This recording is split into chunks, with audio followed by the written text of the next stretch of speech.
जय जगत। एक शब्द हमारे आसपास बहुत गूंजता है, खासकर राजनीतिक गलियारों में, अल्पसंख्यक। अल्पसंख्यक कौन होता है, कैसे बनते हैं, कैसे उनका निर्धारण होता है कि अल्पसंख्यक हैं? क्या सिर्फ एक जनसांख्यिकी के आधार पर उनकी गणना, उनकी गिनती कि उनके सिर कितने हैं, उनके हाथ कितने हैं, शरीर कितने हैं, सिर्फ ये तय कर देता है कि वो अल्पसंख्यक हैं? अल्पसंख्यक सिर्फ एक शारीरिक काया और उसकी गिनती से जुड़ी हुई चीज़ है क्या, और होना चाहिए क्या? अल्पसंख्या, जिसका अगर सामान्य शब्दों में हम मतलब देखें तो होता है कम संख्या, छोटी संख्या, बाकी दूसरी संख्याओं की अपेक्षाकृत। तो अगर एक अपेक्षाकृत कोई कम संख्या है तो वो सिर्फ शरीर से जुड़ी कैसे हो सकती है, जबकि शरीर के साथ एक परिवेश में, एक माहौल में बहुत सी चीज़ें साथ रहती हैं। जैसे हम समाज का एक परिभाषा अगर हम गढ़ते हैं, किताबों में पढ़ते हैं, जो लोग समाजशास्त्र के विद्यार्थी रहे होंगे उन्होंने पढ़ा होगा, समाज सिर्फ इंसानों से मिलके नहीं बनता। समाज में इंसानों के आसपास जो भी चीज़ें स्थापित होती हैं, चाहे वो पेड़ पौधे हों, सड़क हों, बिल्डिंग हों, आसपास से गुजरने वाले लोग हों या वाहन हों, नाली हो, नदी हो, बिजली के खंभे हो, ये सब कुछ समाज में ही आता है। तो जब समाज सिर्फ इंसानों के आधार पर नहीं गिना जाता, तो इंसानों की गिनती के आधार पर बनने वाली अल्पसंख्यक जो शब्दावली है, जो परिभाषा है, उसमें सिर्फ समाज या इंसान नहीं आना चाहिए। इंसानों का समाज, उससे भी कहीं ज़्यादा चीज़ें अल्पसंख्या में आनी चाहिए, ऐसा हम मानते हैं।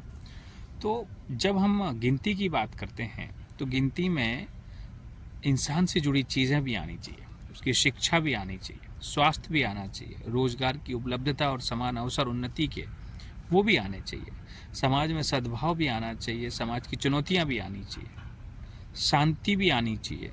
शांति के साथ साथ एक जो एक सामूहिक वातावरण बनता है, उस वातावरण में जिन चीज़ों की गिनती होती है, इम्पोर्टेंस होता है, वो सब आनी चाहिए।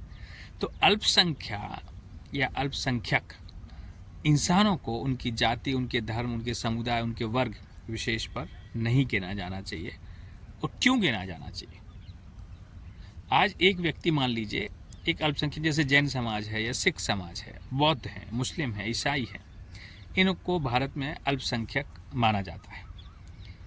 लेकिन इन समाजों के अंदर, इन समुदायों के अंदर भी एक वर्ग का विभक्तिकरण है, जिसमें अमीर लोग भी हैं, एक मिडिल क्लास भी हैं, गरीब भी हैं और अति गरीब भी हैं। ऐसा नहीं है कि जैनों में या सिखों में सब अमीर होते हैं, क्रिश्चियन में सब अमीर होते हैं, वहाँ भी कैटेगरी है, पायदान है।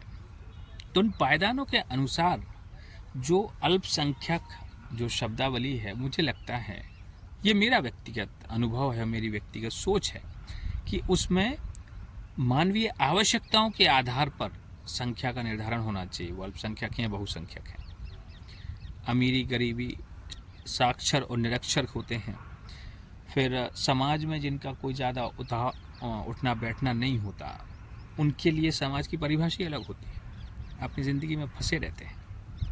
तो एक चिंता और एक विचार का विषय है कि अल्पसंख्या जो परिभाषा है, उस पर क्या क्या आना चाहिए, सिर्फ इंसानों के सिर, या उनकी ज़रूरतें भी आनी चाहिए।